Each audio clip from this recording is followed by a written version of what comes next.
Baby girl, let me buy you a drink. Right. I know you hate them. People line up at like 8 a.m. and then like kind of like rush to get in. The scheduling with Showdown, because I know a lot of people are complaining about how it's at the same time as the national games.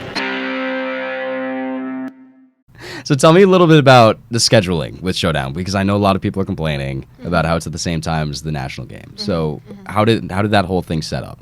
Honestly, I think of it as like suffering from success, because we actually, when choosing the ALC Showdown date, we actually designed it to be after the hockey season was over, and because like the availability of Conte is based off of like when BC hockey team is actually like competing, and when we talked to a lot of people, they were saying, oh, like the 13th is a good date, or like sometime after that, and we were like, well, let's just go for earlier. So we went with April 13th, and then hockey like sweeped. So like so it was kind of just like, so it was like low-key like getting blindsided, but at the same time, I'm happy for the BC hockey team, but I also think that there's been like lots of work that's been put into this, and I know we kind of talked about this, but we also want to like provide updates on the hockey team. Yeah, so I think it seems like the athletics and like the planning of Showdown like are like completely separate, and like we just like had like a scheduling mix up, but we like work with athletics throughout the whole year, like starting it's in the fall to make sure we get a weekend basically like that goes with their schedule. So like the reason it was so late this year compared to like other years was to like hopefully accommodate like for hockey. So when they locked the date down for this Showdown like as soon as they could, which was like probably back in January or February when they like, or like when they decided that this was the weekend that it was going to be. Low-key December. Or maybe it was December. Oh, yeah. They were pretty sure in December, and then they locked it down. So after that, it was, like, no changes. Like, things are booked and whatever. And we work with athletics. Like, every Showdown meeting we have to plan, like, Showdown is also with athletics because they help us out with a lot. Like, they provide, like, the security and the space, and, like, we work with them out throughout the day. So they knew what was going on. So we try to, and we're still, we don't want to make any promises yet, but we're still trying to work with them to, like the game is a great thing. Like, and I hope the students are paying attention to that and cheering the hockey team on. So any way we can incorporate that into the Showdown programming that's, like, possible, we're going to do. So we're very excited about that. And we're, like, talking to athletics about it. Yeah, so. You can't bank on your hockey team being the best in the country. Exactly. Like, you can't bank on them being a lock. And they're doing amazing. That. Like, they're doing amazing. So, I mean, I hope they win. But. Yeah, I mean, yeah. And you mentioned updates or something. Mm-hmm. Did you say that during the show?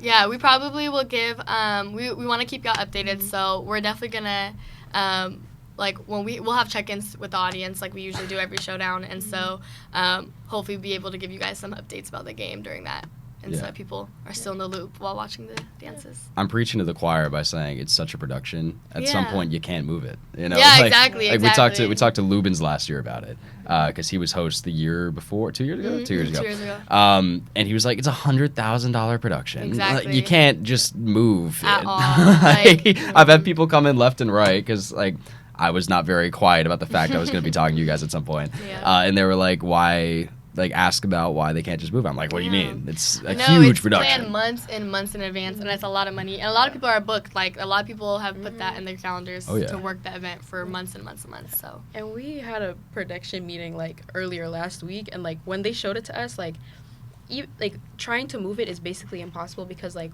basically, like, people are going to be there past, like, the time that the show actually ends. Like, people are going to be, like, breaking down everything. Like, there's going to be a crane in there to help set up the stage. Like it's Crane's not just, booked. like... Crane is booked, and it's not moving. Like, it's not just, like, we have to, like, set up everything, like, whether it comes to, like, sound or, like, the staging system. So it's, like, it's not just a simple process. Like, it's hundreds of people are working on this production. So, like, it's not just, like, let's just move it a couple hours. Right. And it's definitely finesse to pick the date in the first place because then people want to know the date soon too, so parents can fly in or like book tickets. So dance teams want to know the date and to start preparing like as soon as possible. So they want the date announcement when they can get it, usually first semester.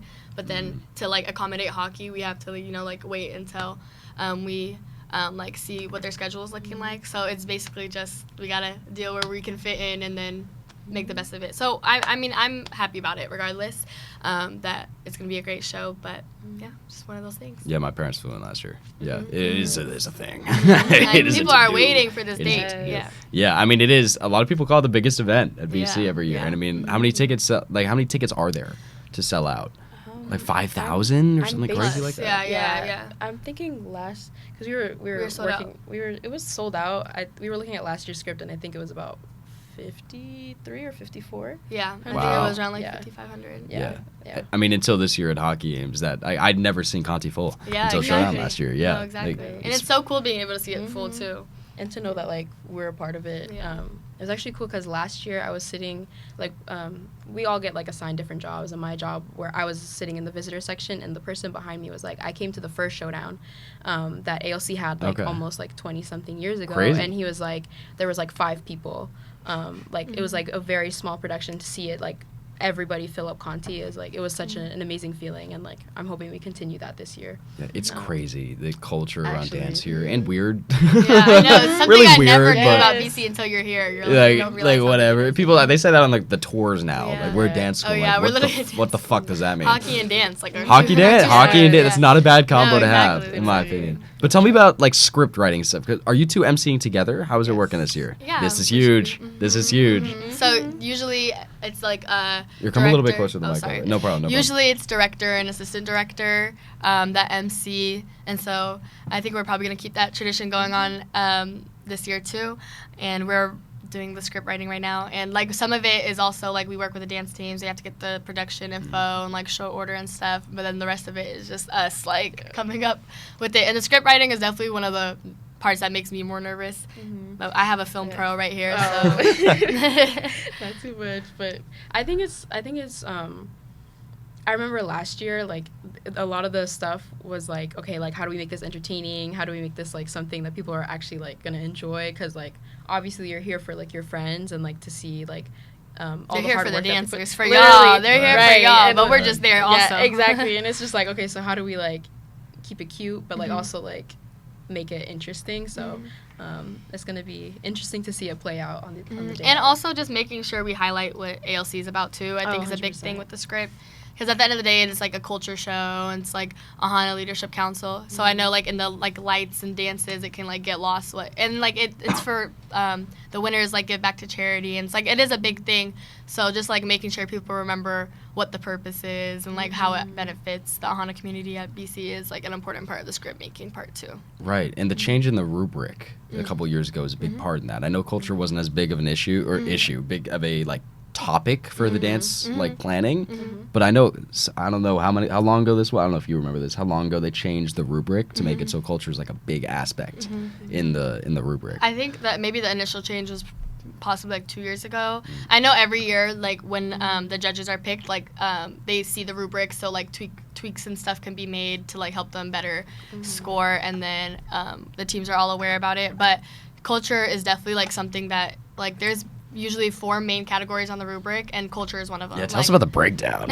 people do not know this. So, Off the dome, I don't have it. Yeah, like it's like 4 main categories. I think every year, and like I think dance and tech, like incorporation of theme, how you do your theme is one of them. I think like dance and technique is one of them. I think like team incorporation, or like how the team like works together, how fluid they are, is like the other. And then the culture is like the 4th, like how they present their culture, how it like represents how it shares a culture that they say they're going to talk about, because that's one of the expectations they know about in the meantime or ahead of time.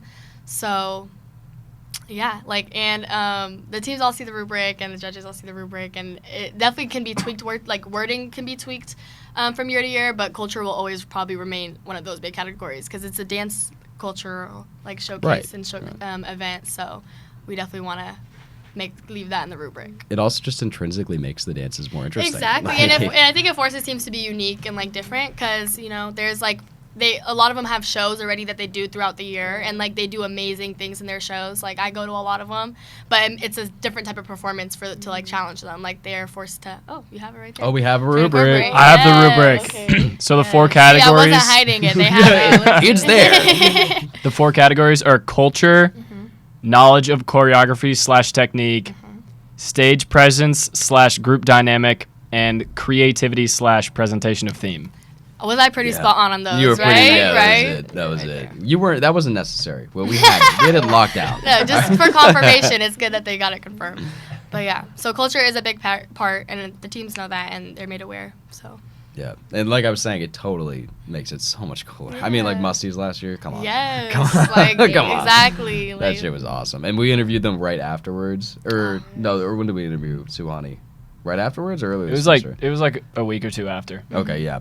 And she was describing it. Apparently, they had 3 weeks of practice leading up to it. Like, some of these Wow. teams just, they know what they're True. doing. And they just know and what some they're of the doing. teams I know have like big shows and stuff in like the months leading up, so they can't really focus on Showdown until like right before. So it's always like Right, like Big Show does that. Or, Yeah. Sorry, Sexual Chocolate does that Sexual with Big Show. I mean, Dance DOBC, Ensemble, yeah. DOBC. They've all Famous done just shows. had their 20th year Yes. anniversary Literally show. 3 weeks ago. Like, I don't know how they have time to pull this Exactly. together. It's they insane. work hard though. I know a lot of dancers. Like we get to know a lot of the dancers from the dance teams. Obviously, we meet with them, and they like are like always asking for like more studio time or stuff like that. They're always in the studio. They're always working. So I'm like, wow, like they put in a lot. So No, it is crazy. It is crazy. And the studios are booked 24/7. Oh my gosh, You yeah. know, we saw 3 people on 3 different dance teams Oh my going up our elevator in Walsh, going to dance practice at 9 p.m. last Wow. night. And every one of them was like, I'll see you at 2 in the morning. yeah, they can get crazy It's hours. crazy. It is And crazy. they'll go rain or shine. Like yesterday it was like flooding, and I like saw some people walking to Brighton campus. Like I would have ugh. never. So shout out to the dance teams. I hope they're preparing well. Clearly they are. I don't know what's happening. But tell me about so we already talked a little bit about like the hockey team, and at the same time, what are ticket sales looking like? I know we mentioned earlier, student tickets are sold out. Which is So awesome. so basically, correct me, So like correct me. free student tickets. Like you said, free student tickets. There is no free student tickets. So I'll explain how the tickets worked. Yeah. I'll explain how the hit tickets me. worked because I know the tickets. Like there was some like mix up with some of the tickets, but all tickets are done through RobSham, and the way tickets were done. So most years you get like you just buy a ticket, and then to get a wristband to be on the floor, you just arrive early. Like people line up at like 8 a.m. and then like kind of like rush to get in and like run to the floor. This year the security for Showdown is completely different. It's more like how the football games are done. So like they can't really do the wristbands day of, and like they're more strict on like what you can bring in, stuff like that. So they're doing wristbands a different way for people to get floor, where it's like when the tickets first got released. And they're going to release more, I think, too. But you get, like, a floor ticket at that moment, or you get a regular ticket, like GA ticket at that moment. So those floor tickets are gone. Yeah. So I think the ones that at least initial release, and I, like, we have to confirm if that was all the tickets, but it might have been all of them. But, like, it was, like, floor tickets were released as this one ticket, and then general admission was a second ticket. So then, or a different ticket. So you would get one or the other. And then there was also, on the release, there was like a glitch where some people were getting the GA tickets for free. But, okay. Yeah, so there was like, people were getting their tickets for free. Because I remember seeing like, like people getting a bunch of tickets, like, like, are they free this year? And I was like, No, they're not. I didn't know. I was going to say, I had to pay for mine last year. I was like, no, when they they're get definitely free? not free. But I think all those, like, it was like, I think they caught that glitch pretty fast on, so like all the people who got like the glitch tickets like were like emailed like with the the information for their tickets. But yeah, it was like they're both, and the floor tickets and the GA tickets are the same price and everything. It was just like basically first come first serve for the floor tickets, but they would just get them in advance this year. I kind of missed the rushing the floor last year. I know, though. but That security did not. I can imagine. Yeah, but I know there was like some rush of excitement, and it like there's people who line up early and really show their dedication. Right. But, I see. It's assigned seats. No, Now? like Okay, once so it's you still general. can get there early to get to the front of the floor versus the back of the floor, or Got like it. you can get like GA will still, you can still decide where you're on the floor or where you are in like the general admission, but. Got it. Yeah, I remember that was a crazy setup last year. Mm-hmm. Yeah, I remember last year, me and Dean showed up because we performed in Showdown last year. Mm-hmm. We got there 3-4 hours before it started. More because we went first, so we had the last tech time. Last tech time. So we were there for I remember your hours. tech time. And there was a Yeah. line. Yeah. There was like a 200-person line when we showed up for tech time. Exactly. It was great. It was great. It was awesome. You kidding me? It was awesome. No, But- yeah. Before I joined ALC, I remember being in the line sophomore year, and it was madness. Like I thought I went there early, and there was like it was already wrapped around Conte. I was like, it was Awesome. madness. Yeah, It was awesome. No, it was great. Yeah. It was warm. It's usually warm weather by then, so it's more bearable. But Yeah, it's supposed to be like 60 degrees that weekend. yes, Yep. and it's Marathon Monday. Marathon Monday. weekend. That is It's a big weekend. We actually, I showed you this. We just rolled out a new thing we're doing on the podcast page. Every week we post like a weekend list of things that are like events that are going on. That's so this smart. weekend we covered a couple like the flea bag shows tonight and tomorrow, and then I love like the you know flea a bag couple different shows. bars that are doing things whatever. Next weekend's the easiest we'll ever have to do. Yeah. No, true. Yeah, no, it's just stay here. Yeah, literally stay on campus. Stay here. No, it's gonna be a great weekend. Next weekend's gonna be awesome. That's for sure. T-Pain. Tell me a little bit about ALC though. So like, what's the leadership structure like? What's your goals? What's in your constitution? Stuff like that. I don't know if you were preparing for this No. this interview, but I yeah. didn't prepare for this, but I think ALC. Wait, this is random. Are we doing introductions? After? Oh, go. No, We're you can doing go ahead now. introductions? Just, Okay. yeah. Okay, so I'm the assistant director, and Yosan is the director. Okay. Which is why she knows more of the details, if you can tell. But basically, ALC, we try not to make it like hierarchical. We try to make it like kind of more flat. So like we like to think of ourselves a little bit more like traffic cops, like directing people like where their efforts are most like helpful. So like with ALC, we try to do like activism work and like things that are benefiting like the Ahana community like socially. So like ALC Showdown, ALC Ball, like those kinds of things like for the social aspect. But like we also do a lot of stuff with like QLC, where we'll have like queer Ahana mixers with the BAIC, or we'll do different like religious programming / like cultural programming. Like we did two like Ramadan iftar. We did 2 Ramadan events. One was like an iftar event, and then one was one of our tote bag talks. So like with ALC, we kind of assign those to like our general coordinators, because like we have a really big team this year.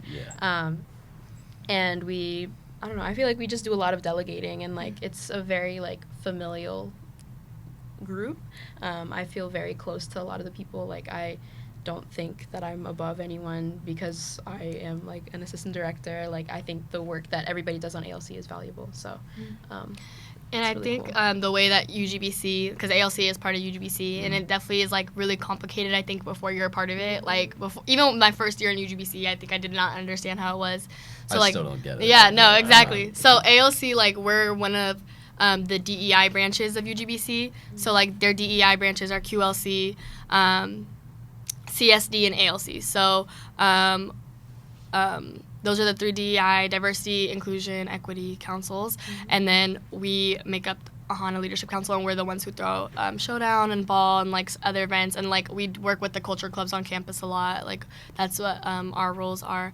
And the people who are mainly in charge of Showdown, besides me and Saron, are our legacy programmers. So like every year there's like 2 or 3 programmers who like their whole focus basically the whole year is Showdown and like Ball. So shout out Michelle, Nasai, and JJ. They are, and the legacy programmers are usually who announces the winners at the end of Showdown too. So fun fact. Yeah, shout out to them. Will always has a blast at ALC Ball. Just every year, he loves it.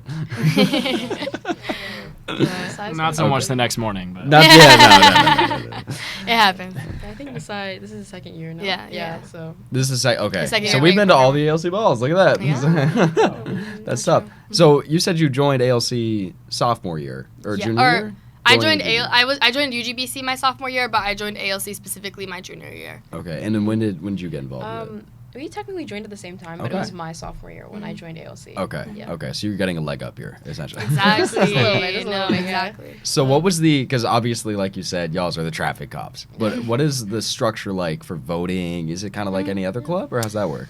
Yeah, so like basically when they choose a director, like the way we did it last year was like a voting, like people like nominate or like go for it, and then it's a vote. But within ALC, like since like she said we are super close and stuff, there's usually like someone who like is like wanting to be director and like they kind of like takes on or like is leading towards that role. So there's not usually like a very dicey or it's not like something that's like very contentious usually. Like yeah, like it's usually like if it does come down to a vote, if there's a lot of people who are running, then it will. But usually it's not more than 1 or 2 people going for it within ALC.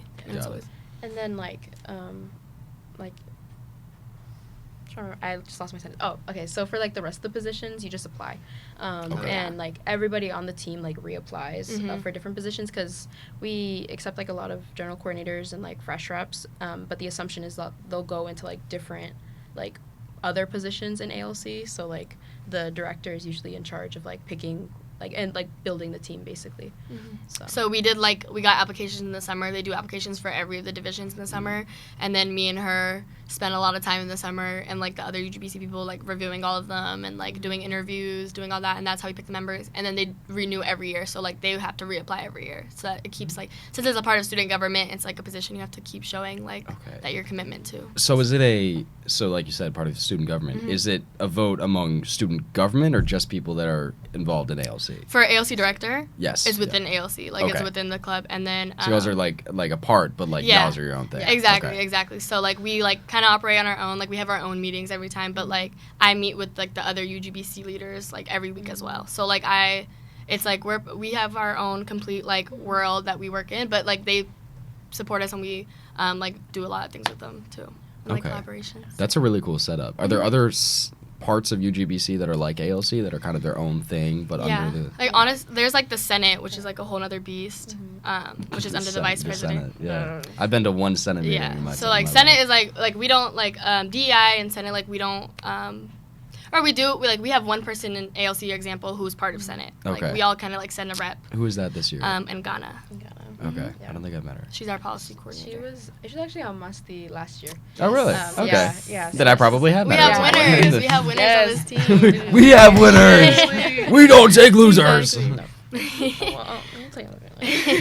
But no, she's our policy coordinator. But there's UGBC is way more. Okay, basically all the branches kind of operate independently, but there's a lot of overlap with individual people.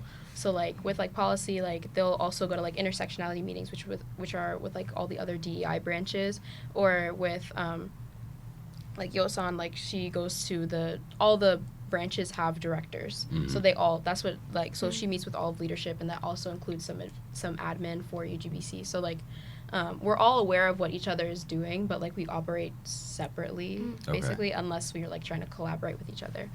So it's the legacy committee you said that does the events and everything like that. Okay, so so say their names again. Who's in charge of that? Nasai, JJ, and Michelle. Okay, and were they elected or were they picked? They were picked they applied and they were picked from their applications to be within that role. Yeah. Okay. What do you guys look for when picking the people to do that? Because it is a huge task to be in charge of Showdown. Yeah, with legacy programmers, it's definitely someone who's willing to meet extra and do the extra. They're gonna have to do a lot of meetings, not just the typical ALC meetings, but they're gonna have to meet with the administration and OSI and student affairs and with us separately. So they just have to be okay doing a lot of work in their free time as well, and they can delegate to the others. So if they're planning an event, they have to be able to get the I have to be able to order the decorations, and they're able to do that on their own. A lot of self autonomy in that role, but it's it's a lot of work. So it's honestly just a commitment thing, and there are people who are in ALC who do a lot of work but aren't legacy coordinators because that's not their main focus. Showdown is not their main focus of the event, but if someone's committed to do Showdown, Nasai, he has his pat down. He's been at it. Yeah. He's done it. This is his second rodeo just doing Showdown alone, and they're on it. I don't know. Yeah. It's long hours, but I think it's also interesting because sometimes in the interview, you might not think that they'll excel in one area, but I'm thinking one of our people, one of our general coordinators, she really stepped up within week 2 and just stole the show. So I think the main thing that we always look for in applications is the potential to be better, and also if you have a good base,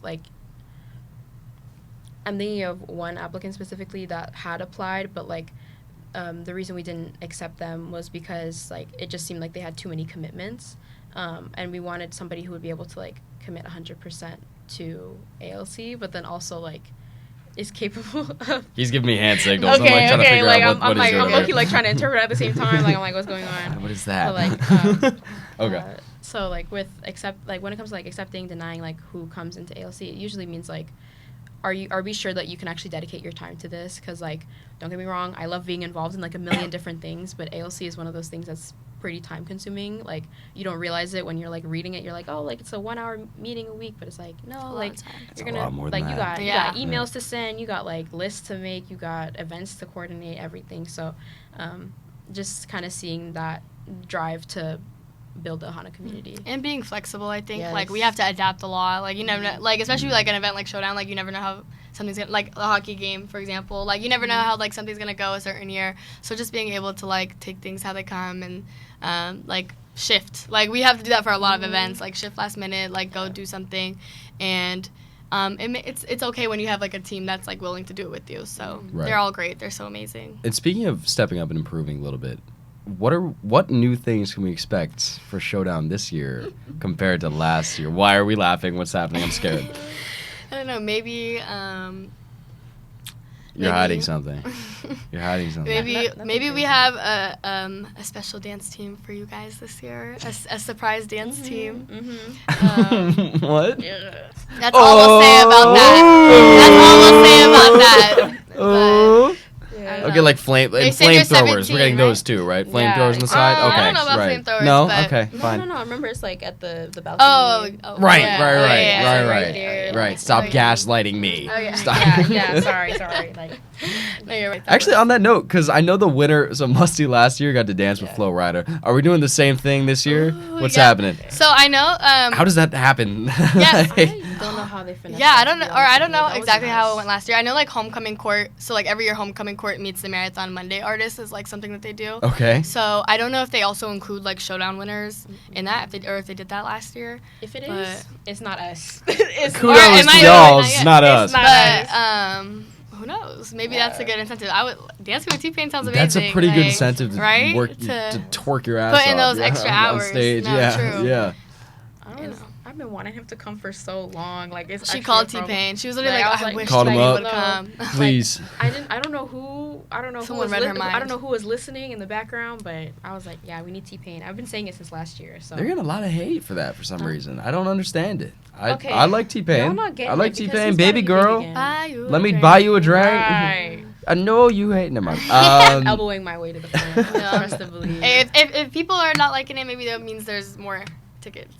Right, clearly. I would hope I'm so, okay but with that. no, because they're not available. But yeah, it seems like that's not working. That was a fiasco. So. One of the guys in our team texted the group chat. He's like, "Hey guys, they got 30 tickets." It's just like selling, and then they like took them all back. So Yeah. not Is that happening. the Stock screenshot X that was on ticket? her? That was that him? That was I him? think so. Okay, yeah, that was because him. I was like yeah. 1x, 1x, It's and I was like, like, yeah, is nay, this fake? you. Like, Yeah, no, that was a real. Apparently, there was a glitch in the system. I don't know. It's if you guys always heard a about this. glitch. It's always a glitch. There's always Every a time. glitch. Maybe I saw that thing on her too. They were just like BC students being shocked when the shitty website is know. shitty. Like, wow, yeah, there we go.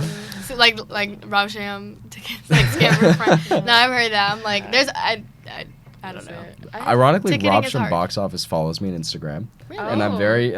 I know it's so Shout out random. to- I didn't even know they had an Instagram either. Shout out I to don't. RTAC? I don't. Yes. Okay, Yes. I've been seeing their think tags that's it. sometimes, Is that it? like random things. Dead. Oh, you know, they posted on the BC Instagram that was like, sorry y'all, like there was an issue with the ticketing system.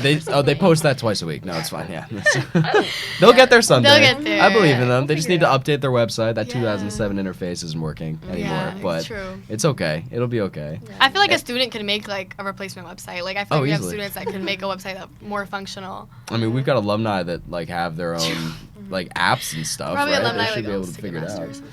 I guess Anyway. Those like career events, be like, hey, I got a job for you. No, Yeah, Like, it's- real quick. hire an intern. Exactly. Hire an intern. They'll deal with it for you. True. But you also had a problem. You mentioned that earlier. You also had a problem with Exactly, with the tickets free earlier, tickets. too. Yeah. And it's like when ticketing, it's just like, oh, we can't even do it. We just have to wait for it to get fixed, like the bug in the system to get fixed or something. Yeah. So it definitely can be a little like, Pain in the ass. or, like panic, like a little panic mode in the beginning because you're like, what went wrong? But sometimes How it's did that? just- Did they pull the tickets back from the people that got the free ones, I think or how did that work? I think what they did was they gave like everybody who bought the free tickets got like a link to like officially buy their ticket. Okay. So like they like the free It's ticket is not intense. gonna work. Yeah. So Right. like for the ticket to be valid, I think they have to like actually like buy it through the link that they got. Yeah, this shows how much of a production is. One thing changes, messes up, and Yeah. everything's you gotta It's dominoes, scramble. right? You know, So, you really yeah. have to scramble. Yeah. Have there been any? I don't know if you want to say this yet, but have there been any blaring problems this year with setup that you were expecting? that kinda Honestly, came up? we did. My like advisor for Oh, like UGBC like unexpectedly left like very recently. Like like right after spring break. Okay. So, and that's like usually who I like do all the showdown planning with, and who I work like side by side with, and so does Saron. So like that was definitely like unexpected, and like definitely threw a wrench in the scheduling, or like it definitely made me so nervous. Like no lie about that, I was like in freak out mode because that's like they were in charge of like most like it's a paid adult, so it was like in charge of most of like the like working with the production team and like contracts and stuff. So like I was just worried that it would all like fall out of place, but it honestly has been a smooth transition. Like there's like other people in like the OSI office who just like stepped up and like helped us. So you know, we're still living, but it was definitely like a crazy moment. Like I think what was like, well, not nice because like we miss him, but like at the like the hard part, the good part about the timing of it was that we had already solidified the majority of the details. True. Like the place was booked, technology, the like media services was booked, like date all was of like everything, like so basically like all our boxes were checked off. But it was to echo what she said, like it was still like nerve-wracking when the website went up, and like we were like telling our friends like, oh, buy your tickets, buy your this because like basically the last thing that we were really talking about after he left was like the ticketing and everything. So like to see I literally had to go on D&D when the tickets went live. I was like I'm gonna God, it's not yeah. I mean, that's fixed. got to be nerve-wracking. I mean, I if know. like the paid person I know. who's helping you out disappears at the last I know. minute. Yeah. That's Shout out him. I unfortunate. think he's has a good opportunity. So Anyway, congratulations to him. Yeah. And we are running out of time because someone's got the room right after us. Woo! Yeah. But thank you guys so much for coming. Yes, thanks for I really having appreciate us. We had a it. great Give time. one last plug for Showdown. Let's hear it. Come to Showdown this year, April 13th. April 13th, 7 p.m. Get Be there a little there. early. Jinx. Get yourself some I'm sorry. better seats in the front. Get your tickets now Yeah. while it works. It's going to be awesome. It's going to be a lot of fun. But thank y'all so much for coming Thank you for again. having us. And send them off, Will. And thank you to our listeners. Until next time.